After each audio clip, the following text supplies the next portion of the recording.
guys, this is going to be a really fun episode today. I'm bringing you a buddy of mine, Richard Kaufman. This dude has been through some shit back, and he's still going for it.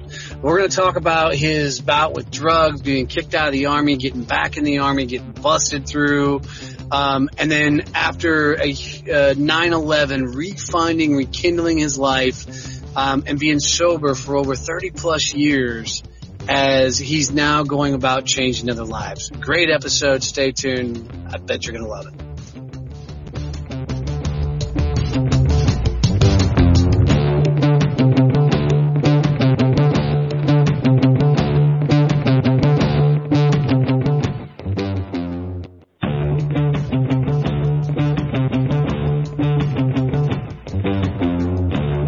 This episode of Donnie Success Champion is brought to you by the Blue Family Fund. This is a non-profit that's supporting law officers and their children and the dependents of fallen officers. The great thing about this organization is 100% of every dollar generated, every dollar donated, goes right back to the families. Check them out at bluefamilyfund.com.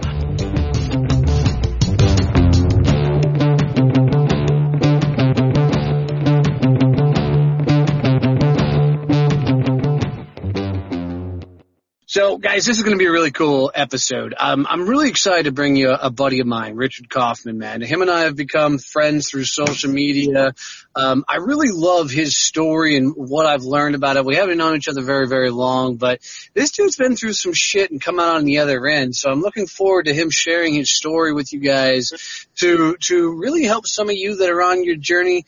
But more importantly, just so more people get to know him and what he's bringing to the world. So, Richard, welcome to the show, brother. Thanks for being on here. Tell us a little bit about your journey, man. Thank you for having me. I appreciate it. I'm going to preface by saying everything I did in this story did happen. Don't anybody else do it. It's not recommended. 24 years in the military. I got hurt on active duty. I got run over by a Humvee. It ran over my head, and so I'm blind in this eye. That's why a lot of times when I give speeches, I always hand out eye patches so people wear the eye patch over their eye for the whole time. So when they get done, they take it off and they realize they have a different perspective on life. You know, how you love it. You know, because sometimes you don't see it from the other side. You know, sometimes a lot of kids and a lot of people like I deal with in rehabs and prisons, you know, they don't really see that there's something better out there. You know, it's not where you're from, it's where you're at, you know. My story is, born in 69. Yes, I'm old as fuck. Born to my mother and father. My father bolted at 3 months when I was 3 months old. He bailed out. So my mom was a single mom. She was also going through alcoholism. So I went to about 12 different schools by the time I got into high school, and never made a lot of friends because you never know where you're going to move again. So I went to school for 1 year and figured it wasn't for me. So I dropped out at 9th grade, and I became what they called an emancipated minor, to where your parents sign you out and you can actually get a job working somewhere. So I bummed around for about 2 years. Back then, you can actually join the Army without a GED, and you didn't have to be 18 years old. So I joined the day I turned 17 and shipped like a week later. So picture a 17-year-old kid going out to basic at Fort Knox, Kentucky with like 60 men, real men, you know, they weren't boys like me. And I was a boy from Jersey, you know, I have a picture I'll put up later. I had long blonde hair when I went to the reception station, and they shaved my head, and my hair was like a burnt orange, like Ric Flair used to be. So when I went to basic, they called me Red. So when I went through basic, no problems, did all right at basic, and then I got to Fort Knox, and that's when all hell broke loose. I would actually, that's when let me regress. I started drinking around maybe 12. So by the time I was 15 or 16, I was drinking 2 cases a night and a fifth of Sambuca, at 15 years old. So when I went in the Army, of course, you can't go out and party, so everybody partied at the barracks. So I was that guy that would hang out at the barracks and get hammered the whole time. Right. And then I found a club out in Killeen, Texas called the Animal House, and I became a fixture there. We would get off work at 5. I would be in the club from like 7 to 3, dancing and partying. And I did that during the week, and then I would take acid and trip all weekend. And the only reason I did that is because I knew the military couldn't test for acid. So that's why that became my drug of choice. Mm-hmm. I liked the Army. The Army didn't like me. So after 2 years, they chappered me out with honorable discharge, but under honorable conditions. So got home, no job, no career. Tried to go live with my parents. That didn't work. So I was homeless for probably about a good year and a half, maybe, living in a car, hooked on drugs. And I had a job. I mean, I had a card. I had a job. I was making like $1,000 a week, but it was all going other places. And I got a job. It was New Year's Eve of 1988 or 89. The police officer wanted me to bartend he had a bar down in Newark where I live. Got to work, started having a few drinks, woke up the next day with like $5,000 in cash in my pocket. Turned out I robbed the place. Oh shit. Yeah. And he's a police officer, no less. So they came to my house where I was staying at my mom's for that couple of days. And the cop said, listen, I'm going to bring you down, book you. Either you go to jail or you start going to the program. So that was the first day that I was only 20 years old. So I actually stopped when most people started. So let me recap this a second. So you went in the Army, it was the Army, right? 17, yep. The day I turned 17, yep, a couple of weeks later I shipped. Right. You are already into alcohol and drugs prior to going in. You go in the Army and that compounds an already bad habit because you're going into the military, right? Yeah. You drink more, you become a fixture at a bar. Because of your substance abuse at that point, you get kicked out of the Army, sent home. Yep. You end up living in your car for about a year and a half. Yep. And the funny thing is I had a job. You had a job making $4,000 a month. Yep. Right? And still living in your car because I'm assuming you're drinking and drugging it all away. Exactly.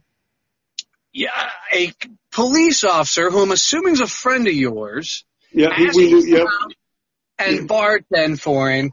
You get so fucked up that you end up robbing the police officer's party. Yes. And now they're getting ready to put you into a program. No, it was either I had to either go to jail or I had to go to meetings, but I had to hit 90 meetings in 90 days and I had to have everything signed. There was no program. I actually had to go to each of these meetings and have the people up front sign every one of them. 90 meetings in 90 days. If I missed one, I went to jail. And I'm going to make an assumption you made all 90. I made like 750 in a row. So it was something stupid. It was like, I'm not ready to, I didn't want to go to jail. But unfortunately, I quit the drinking and drugging, but I never changed my mindset. So I was still wild and out of control just without alcohol or drugs. Wow. So that kind of sucked. And then I met my first wife and we moved to Pennsylvania, and for some reason something was tugging at my heartstrings to go back into the military. So I went to the local National Guard Bureau, and they said I can go back in, but I had to have a waiver signed. So I joined the Pennsylvania National Guard. So what was the waiver? It was just that, I had to go get a checkup from a doctor and make sure, because I think it was over a 3 or 4 year period. I didn't get in trouble or anything, so they just signed off on it that I was okay to go back in. Okay. So I went back in. And I liked it. I did pretty good at it. I enjoyed it. Still a wild child, you still had the chip on my shoulder, you can't tell me what to do, I actually went from E4 to E1 probably about 8 or 9 times in my career. 8 or 9 times? How do you make the trip that many times? Huh? How do you make the trip that many times to go from E4 to E1 that many times? I've been busted that many times. The main reason, let me go back. The main reason they kicked me out of the Army the first time was because we were on a funeral detail and the guy wasn't supposed to die for like 2 weeks, but I got so hammered. I was stationed in Killeen, Texas, which is maybe by Austin. I ended up in Dallas somehow. And the guy died. So I got a field grade Article 15 for that. And that's when they decided. You were at the funeral to help deliver last rite because your ass is fucked up in Dallas. Exactly. Yeah. So that was the last straw. That's why they eventually put me out. Okay. So now you're back in the National Guard. Yeah. How do you get busted that many times and not get thrown on your ass again? Because if you're an addict, you know how to work the system. You know how to be charming you have to be charming. Like when I was at drill, I was squared away. It's just when we had our nights off that I wasn't so squared away. So I would do great for like 4 or 5 months, start building my rank back up, then do something stupid and get busted again. And it was just a continuous cycle back and forth. Wow. So how did you make it 20 years then? I mean, well, this is the interesting story. I moved from Pennsylvania, moved down to Myrtle Beach, South Carolina, joined the National Guard unit down there. I think I moved down there. I think I was like maybe an E2. I liked it a lot down there, but I still had my asshole ways. I kept on. And now, not only am I having an attitude, I'm a Yankee down south. So that didn't go too well, So I missed a bunch of formations, and I was due to be discharged around September 14th of 2001 because they were going to chapter me out and be done with me. 9/11 happened, and some friends of mine were in the towers, and I decided to dedicate my career to the people we lost.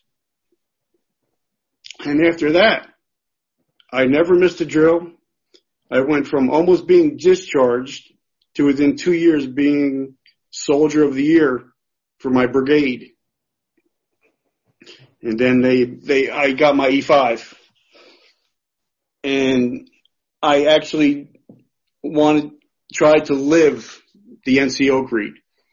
That's how I survived. And the funny thing is, I was in the South Carolina National Guard until about 2009. I moved to New Jersey. And at this time I was a squad leader.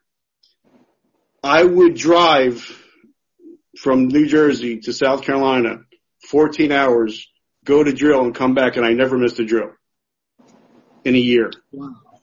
Wow. So none of my guys would ever say, Sarge, I can't make it to drill today. No, fuck you. I just drove 770 miles. If I can make it to drill, you can make it to drill. Right. So I moved down here well, actually when I moved down here, I left everything I had there. I got divorced and left everything that I had there. And I actually moved to New Jersey with $50 in my pocket and the clothes on my back. And, now, you know, I got hurt here. I was backing up a Humvee and instead of him hitting the brakes, he hit the gas and he ran over my head. So now I have, traumatic brain injury and, PTSD and all that, but I'm still clean. You know, I don't use anything. I just hit 32 years clean, January. Congratulations, brother. So, you know, it's kind of like, my story is kind of like, all right, you fall back, but then you come back, you know, and if I could just help a person that's dealing with that kind of stuff, you know, it's worth it all, you know. That's why, you know, a lot of times, even in the groups, I don't ever promote myself at all. You know, it's all about helping other people. You know, now my life is just about, you know, giving back to other people. Yeah. So for 32 years, you've stayed away from the drugs, you've stayed away from the bottle. Yeah. And you've changed your life around. Do you think if 9/11 wouldn't have happened, you would have been able to find that purpose within inside of you? Were you seeking an exit? Were you seeking a change? Were you looking for something new? That I don't know. But, you know, like even I tell my wife, you know, I tell her, like, cause every year I'm always watching the 9/11 stuff. And she's like, well, why do you watch that stuff? I said, because it changed my life. It changed me. I don't know why it changed me, but something just snapped that day to say, you know, all right, you've done fucked up enough. You know, now it's time to give back to somebody else. So I think that if it didn't happen, I probably wouldn't be here today. Wow. That's incredible. That's incredible. So now you're a changed guy.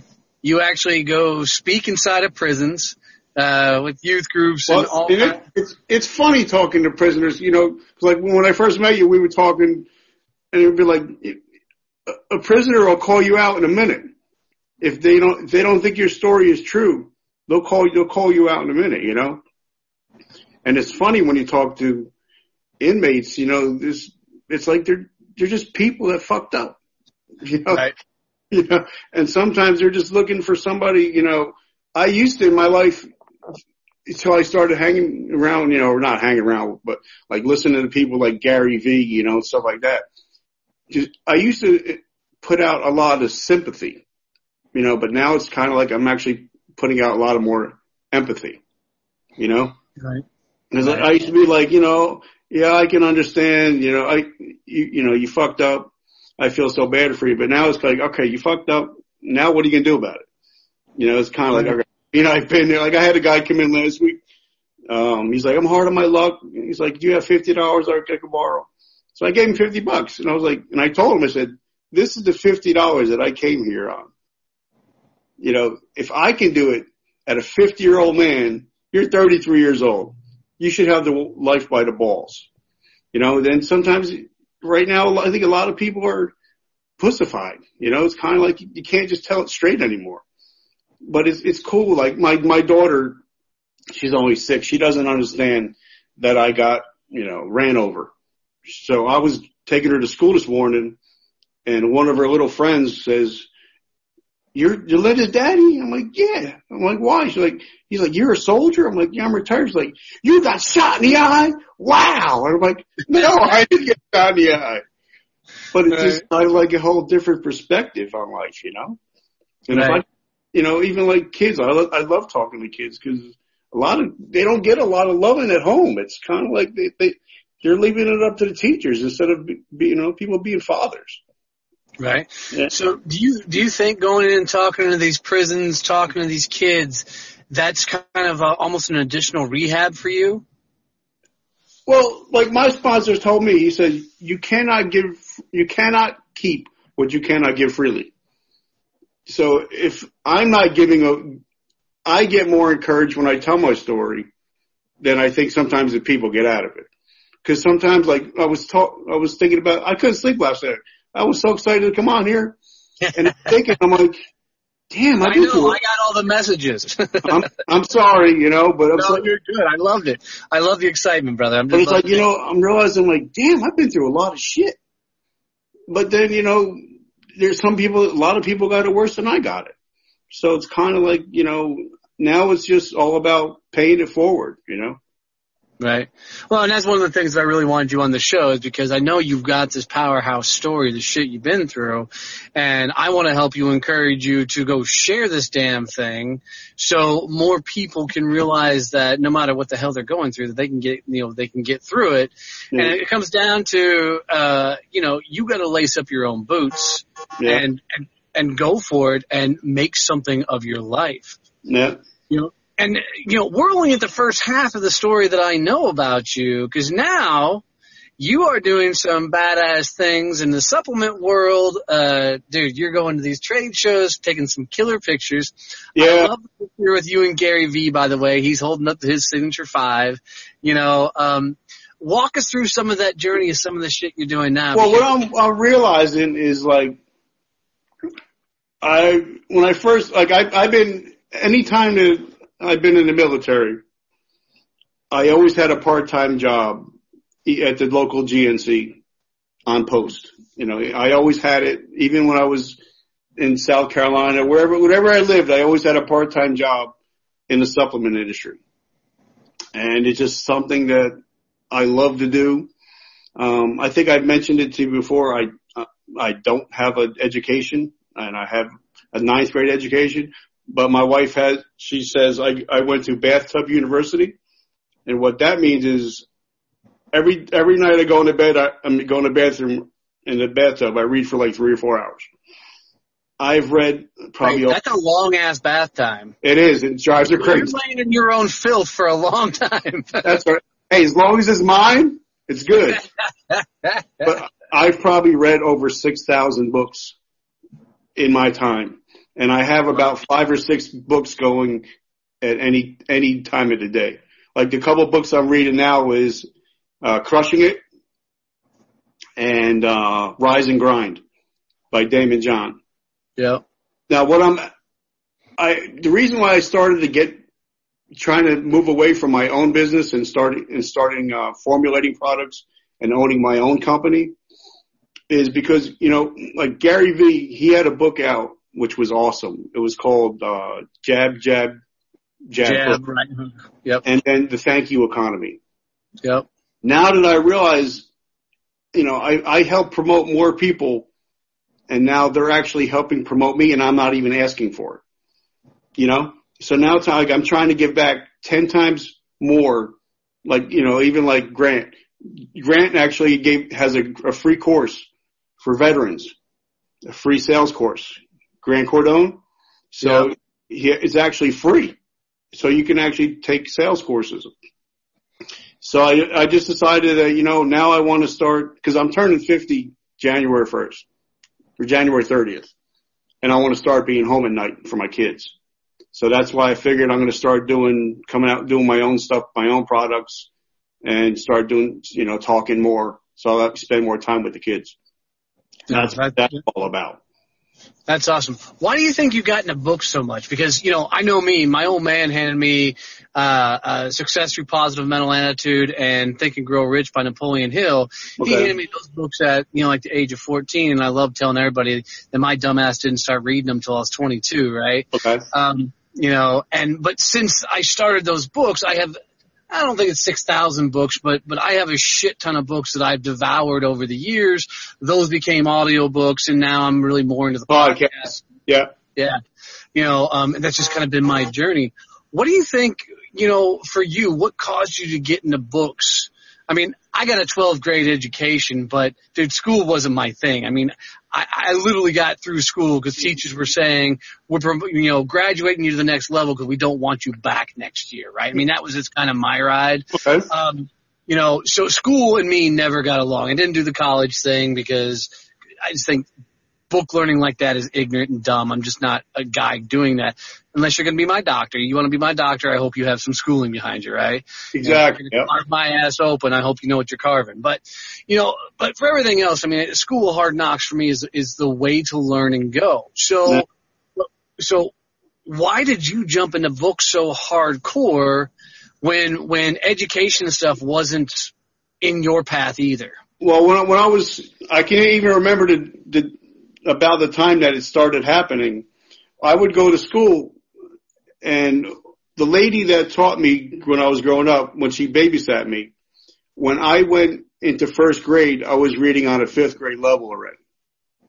So I would get to school, and they would teach me stuff, and I would be like, I'd learn it, and then I'm like, okay, now what? All right, I'm done with this. Now what? So I learned now that I had ADHD. But what would happen was I would go home and my mother and my stepfather would argue so much. I would go into the bathroom, run a bath, go under the water to where my ears can't hear anything, and I would get a book and I would read it. And from then on, like, she bought me the encyclopedia. I read the whole encyclopedia. And then from then on, I just read and read and I read. And I read a lot of stuff that people probably wouldn't even think about. You know, like people would, when I was in the military, they would start talking about Islam. All right. So, of course, you know, I bought the book. I wanted to find out what they're talking about, you know, just like the, you know, people would talk about the Church of Latter-day Saints. Well, I bought the book, and it would drive my wife crazy because I wouldn't invite him in. We would have lunch. Buy the book. You don't have to buy that book. They give that shit away for free everywhere.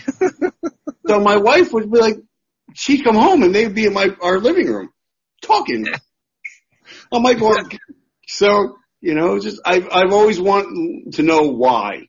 You know, it's why I mostly read autobiographies. I'm not a fantasy kind of person. I always want to know, you know, what made a person change, you know. Why did a person change? So I guess I just love to read, I guess, you know. I think if that was taken away, that's why when I got blind in this one eye, I kind of got scared, you know. I'm like, shit, what do I do if I lose my vision? I need a hobby. So I picked up playing guitar just in case, you know, in case I lose my other eye. You know, a lot of people don't think about that, you know, but it's like, what do you do if you go blind?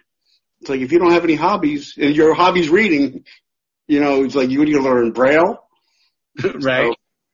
So you know, I drive by Braille all the time. It's running over those little white bumps on the side of the road, you know. So, God, it's a lot of books. What books would you recommend? Let's say somebody's going through the shitstorm of their life and you know, I've been to a couple AA meetings and attended those and heard the gut-wrenching stories that people are going through during those times. What books would you recommend that they start devouring to help them get down the right path, help them start looking at life in a different direction? Well, I think a lot of it has to do with mindset. You know, a lot of and it drives my wife crazy because my favorite movie of all time is the autobiography of Malcolm X. And the reason why I've probably read it 5 or 6 times is how his mindset changed over the years. And even to his death, how his mindset totally changed, everything changed. How one man can change. It's all about mindset nowadays, you know? 100%. Like you hear these people going, oh, I'm going to this rehab center in California. It's $10,000. I'm like, dumbass. I went to rehab and it cost me $90, you know? You know, it's like. People like to spend their money, man. Well, like my sponsor told me, he says, you know, you go to 90 meetings, 90 days, you get there early, you make coffee and you stay late. You'll get clean, you know? And a lot of people just, they get clean and then they go back home and start hanging out at, you know, people, places and things. You know, you hang out at a haircutting place long enough, you're going to get a haircut. Right. So, you know. Well, no, I'm going to put a little bit more on that. I mean, it is mindset, but we become our influences, right? So whoever we're hanging out with, whoever we're associated with, right? Whatever we're consuming, all of that shit compounds to form us in who we are. I mean, we are free spirits, we are free thinkers, all of that, but you become everything you associate with. So if you're going to AA meetings and stuff to get clean, and then you're going right back into the environment that caused you to get dirty in the first place. Exactly. Yeah. You're not going to change. Exactly. You're just sitting there warming up a seat. You're an oxygen. You become an oxygen thief. Absolutely. So I think now, with even after talking to Gary, because I actually got to talk with her for like 10 or 15 minutes. And that kind of really blew my mind. Well, and just for people who don't know really quick, Gary V is Gary Vaynerchuk, very successful entrepreneur, helped build his dad's wine business, $6 million. It's now grown a social media company to like 250 million with 800 employees. And now he's like the king of the social media world and teaching people how to get out of their own way, maybe through entrepreneurism or whatever else, but somebody good and worth following from information. And the funny thing is, I was talking to my wife. She's like, well, what are you going to talk about? I was like, whatever he wants to talk about. Is that even though I was, clean, or even when I was using actively, I always had a job. I never did not have a job. My wife's like, you've had like 400 jobs. I'm like, yeah. And I was good at them all. I mean, I've actually dug graves for a living. I actually worked for a cemetery digging graves 4 or 5 a day. And I was telling you a story I was going to ask you, I used to sell timeshares. And this is the only business thing that I actually got out of selling timeshares. There was this little old man. He would come in every morning, hour early, reading the newspaper. And every day he was crushing it. I was like, holy shit. I mean, he was writing like 3 or 4 times a day. And I'm like, what are you doing? And he says, son, just watch me for the next week. So I would come in early with him and he would read the newspaper, like 5 newspapers. And then he would always get the people that nobody else could sell. And I was wondering why. And then he pointed it out to me. He said, the reason I read these newspapers is that if I have a friend a customer that's from Cleveland, I can talk to them about something that happened in that town that day. He said, that's why I read all these newspapers, so I can relate to people. And he says, the first thing I do is when my customers come sit down, I go get them a drink and I touch them on the shoulder. He says, because once I touch them on the shoulder, they let me into their space. Once they let you into their space, they trust you. Once they trust you, they'll buy from you. And it's amazing now, like even the company that I work for, like when I started working, the funny thing is I went for a job at GNC at my friend's store. He's like, I'm not hiring, but my brother is. I was like, okay. So I went to his brother. He's seen all my, accreditations and all that. He hired me on the spot part-time. And they were doing about maybe $500,000 a year. 2 years later, we hit the $1 million mark. $1 million. We doubled business in 2 years. And most of it, I think, has to be with the human touch. We've lost a lot of that human touch, So like everybody that comes in my store, I don't remember names, but I'll remember a person's story of each person's lives. So when they come in the next time, hey, how was your daughter's recital? And they remember that. And they become like family, So it's funny, like the people, like I put up on our group the other day, I hit 5,000 friends on Facebook already. My wife was like, I don't even know 5,000 people. But most of my customers are my friends on Facebook, and now they see me all the time. So it's like you're building that trust, And I think a lot of that in business, it's all this. It's texting. It's never just having to sit down. Even if you go out for dinner, people aren't talking to each other. They're texting each other, looking at each other. But I think that's the way I've actually doubled my business, is actually just becoming more getting that personal touch, you know? Well, and do you think that personal touch is, you learned that from that older gentleman that was telling you that, or was that like an ingrained thing in you that you genuinely had an interest in people? I think that when I was growing up, I was poor and I had to wear hand-me-downs, and I moved so much. So I didn't really make any friends. So it's kind of like when I got older, I kind of, started, thinking about more, all right, I'm older now. I want to build relationships. I want to affect people's lives in a positive manner. Like it drives my wife insane. Like we went from New Jersey to North Carolina is like 700 miles. We get into the first exit to South Carolina, 700 miles away from home. She hears, "Hey, Rich." She's like, "Who the fuck knows you?" From 700 miles away. It was the mayor of my town. He's like, everywhere you go, somebody knows you. And I'm like, it's all about building relationships. And I guess that's where I'm trying to become more, like on my LinkedIn, I have probably about 13,000 connections, because I just want to build friendships, on a large scale. I don't want to do it on a small scale. I want to do it on a large scale, like people like you, I feel like I'm so far out of their league, but it's, but it seems like, especially Steven, he's like, all right, you got to get a tie. He's like, you got to get the jeans. You got to get next time you talk to Steven, you tell him I said he's dead wrong. And here's why. And I would tell him if he was here, is you don't got to put the dress up suit on, man. Yeah. You are going to relate to people being you, not putting on some monkey suit. Yeah. Right? People, when I go speak, you're going to see me in blue jeans, a decent button down, and cowboy boots. That's it. That's my attire. You're not going to see me put on a suit, not going to put on the tie. I'm not going to put on the show, because I'm not putting my authentic image up there. That's true. Yeah. Right? So be you, man. I promise you, with your story and your background and with what you're doing, you're going to be on a lot bigger stage, because you have a serious message that people need to hear. Yeah. So keep going forward, dude. I really see big things happening in your life.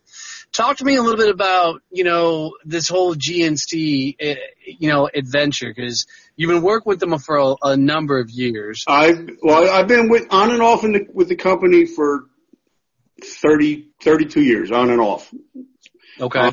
I've been with where I'm at now steady for going on 10 years. Okay. But now it's kind of like I see a bigger picture. Like last month I went to go, I guess they're just hanging out, like even like you always talk about, Steven talks about, your vision has to grow.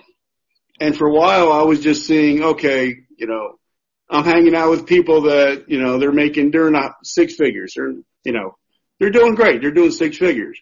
But then you start meeting people, like I met with the CEO of a company a week ago. They're talking like I would sell in our store maybe 6 bottles a month.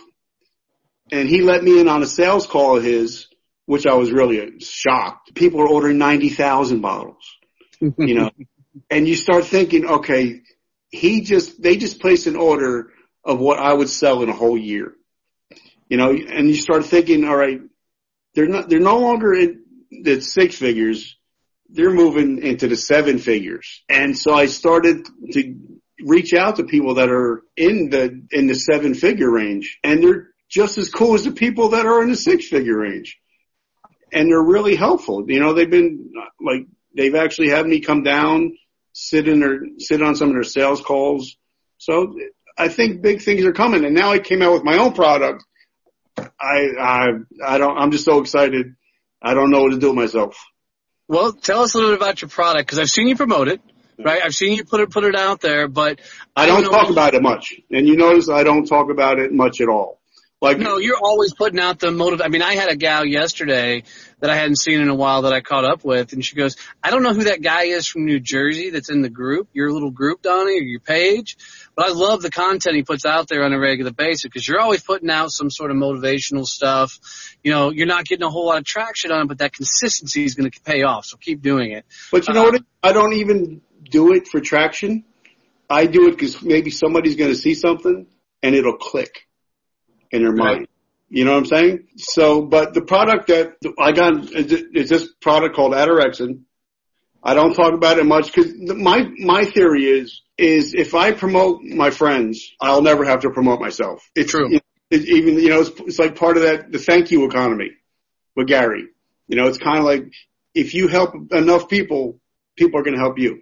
So I only do it, and I only do it, put it out on a Monday and a Friday for my product. Everything else is motivational throughout the week.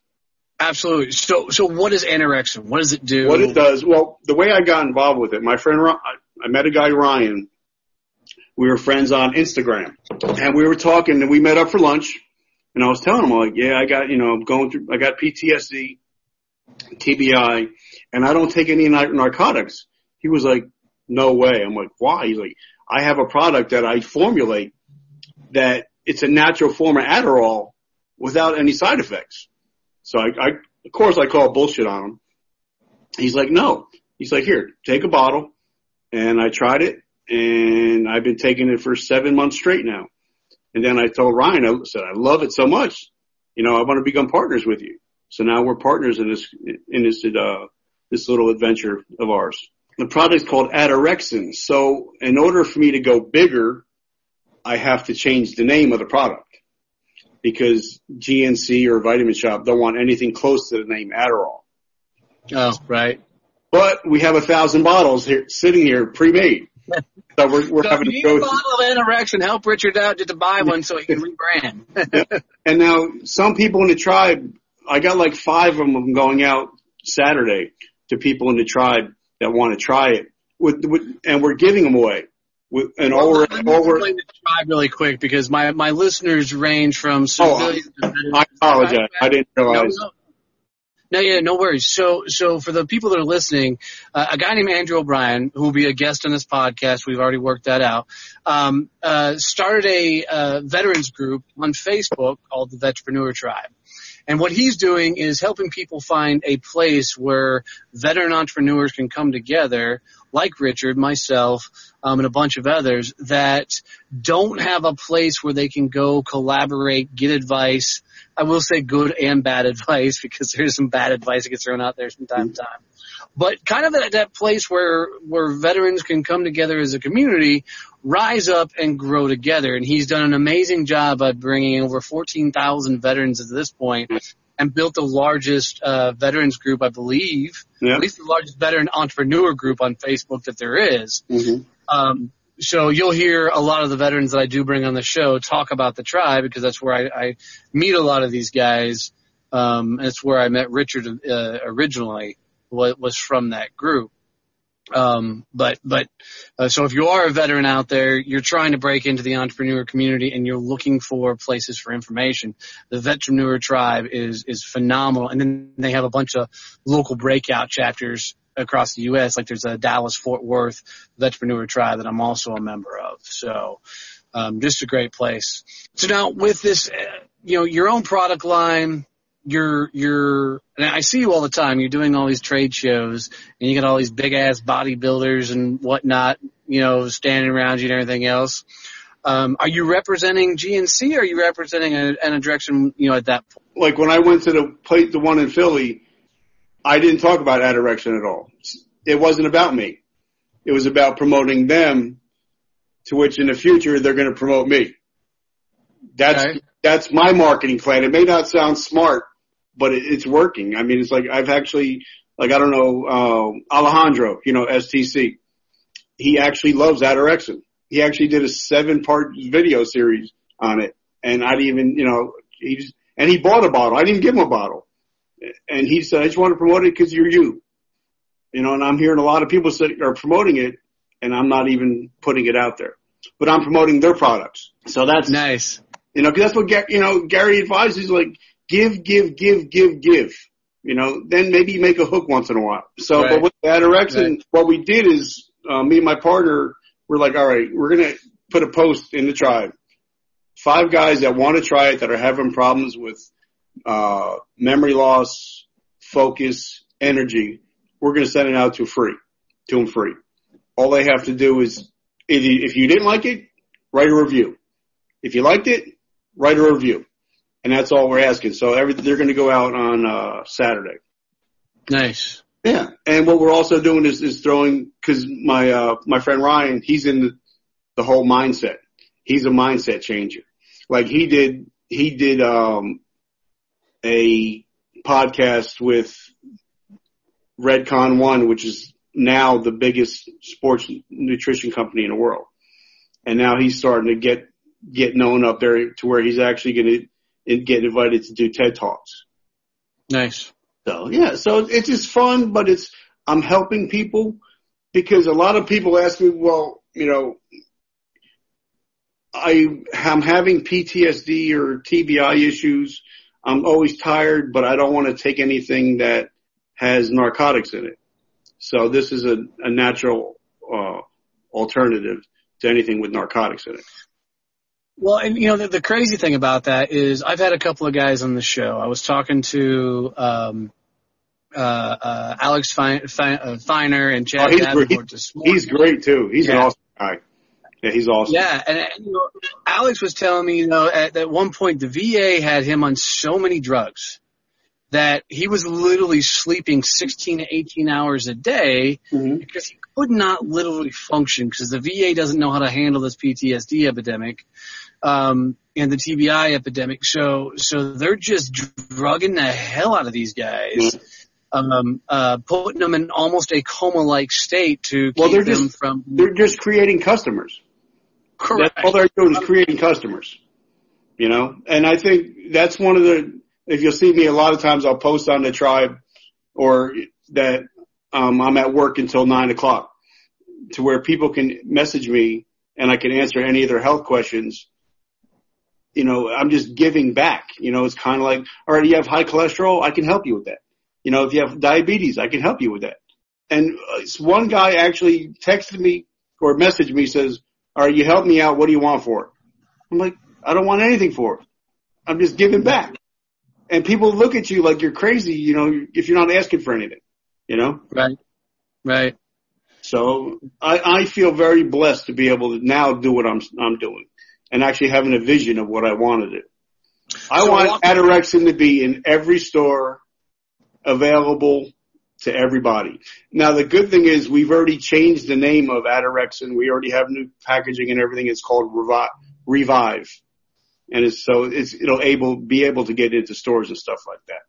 Beautiful. So right now I'm just starting small. I mean, we've sold maybe 100 bottles, and you know, just going slowly but surely. You know, there's no rush. I'm retired. I don't need the money. You know, it must be hard for people that are entrepreneurs that actually have to do what they need to do to feed themselves. Right.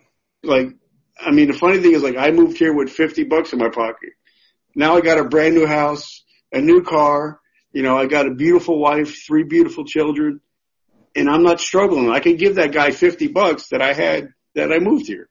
You know, life is good. You know, and even though I'm blind in one eye, I still have vision. Helen Keller says, somebody asked Helen Keller, what's the worst thing that can happen in life? She says, it's to have vision, be able to see and have no vision.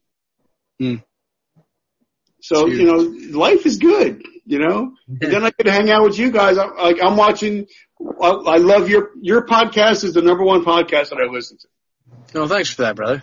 And then the MF CEO project is awesome. Gary V and Tim Ferriss. Do you ever listen to Tim Ferriss? I do listen to Tim. I was listening to one of his episodes a day. I like his style. I haven't listened to the MF CEO yet. You got to check, bro. You got to check him out. He is high speed. He's no bullshit. He actually owns one of the biggest supplement company in the world. Okay. He went from 390 pounds, dropped down to 260. shredded. Nice. And he's all about being an entrepreneur, you know, and he doesn't give you him and Gary are friends. And sometimes he'll bag on Gary about, you know, people having to quit their jobs. They're like, no, you can't quit your job if you don't have another job lined up. So you definitely got to check that out. Okay, I'll do that. So where's all this taking you? I mean, you've had one hell of a journey, brother, and I can't tell you how much I appreciate you coming on and sharing your story with my folks, and the champions that listen to this podcast. Where's all this taking you? I mean, where are you going? What is that vision? My vision is to be able to sit at home on my phone, helping people and being able to be a father and a husband.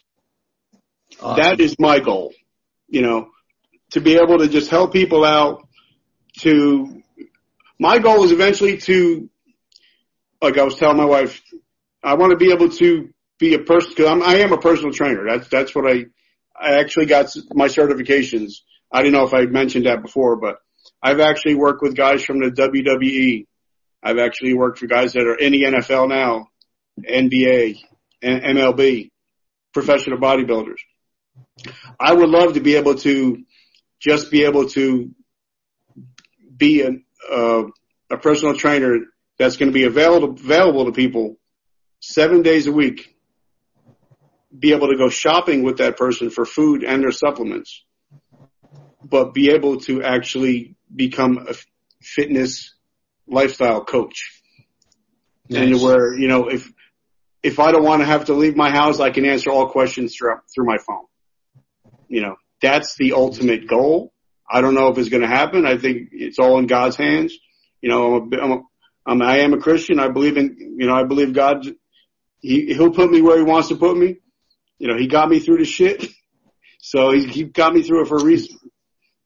So, you know, that's nice. The ultimate goal. So, awesome. Yeah. Well, brother, I gotta tell you, I'm grateful to have you on the show, and I always end every show like this way, and I love asking this question because I always catch everybody at the end of these things.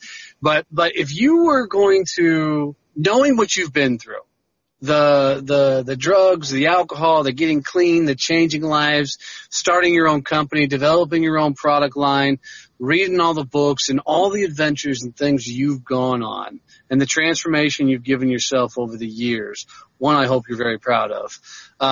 If you were going to leave my audience with something that they could take with them on their journey, some phrase, some thought that they could put in their tool belt that when they're stacked up against it, and they're going through the shit, that they can pull it out and go, I remember Richard said if I remembered this, it would help me on my journey. What would you tell them? Well, it's something that I say all the time, especially at work.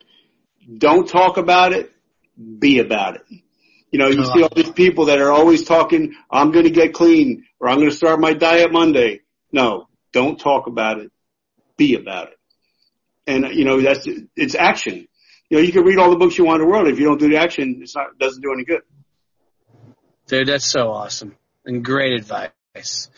Brother, I got to tell you, thank you very much for being on the show today, man. You killed it. Thank you for sharing your story. This was good shit, brother. I really, really appreciate you on the show.